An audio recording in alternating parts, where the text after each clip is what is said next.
नमस्कार, मैं हूं रविंद्र जैन और आप देख रहे हैं मुंबई मास टाइम्स। आइए देखते हैं आज की मुख्य खबर। तर वचननामा मध्ये काहीतरी नवीन योजना काय 1500 रुपये द्यायची. अरे ज्यांनी 1500 रुपये द्यायला विरोध केला, योजनेला आमच्या विरोध केला, त्या योजनेत खोडा घातला, त्या योजनेच्या विरोधात कोर्टात गेले. तुम्ही महिलांना विकत घेताय का, महिलांना भीक देताय का, अशा प्रकारचं वक्तव्य केलं.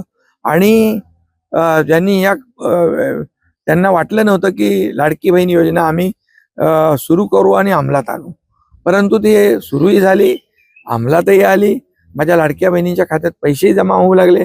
त्यामुळे त्यांची पोटदुखी वाढलेली आहे.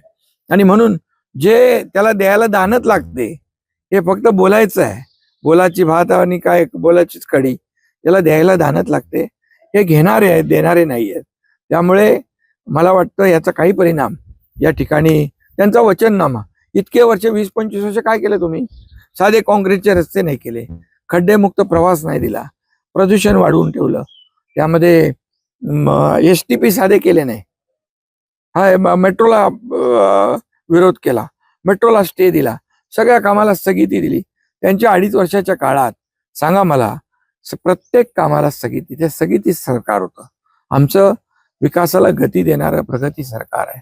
आणि खऱ्या अर्थाने मी एक विचारतो की तुम्ही 2.5 वर्षामध्ये राज्यामध्ये आणि महापालिकेमध्ये एका तरी कार्यकर्त्याला काम दिलं का?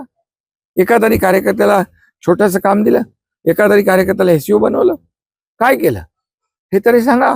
मुंबईकरांसाठी, मराठी माणसासाठी. मुंबईच्या बाहेर फेकला गेला, वसई विरार नालासोपारा गेला, इकडे बदलापूर वांगणीला गेला. कुणामुळे गेला? या मुंबईकरांना पुन्हा परत आणण्याचं काम आम्ही करणार आहोत. त्यांना घरं देण्याचं काम आम्ही करणार आहोत.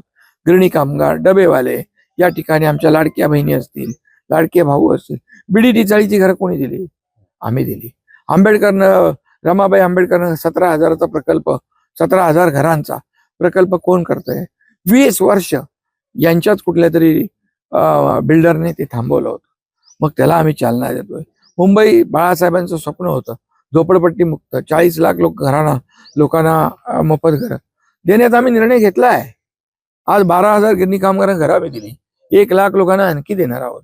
या ठिकाणी सर्वसामान्य लोकांना हक्काचं घर, स्वतःचं घर देण्यासाठी पोशी आम्ही दिला 20,000 इमारतींना.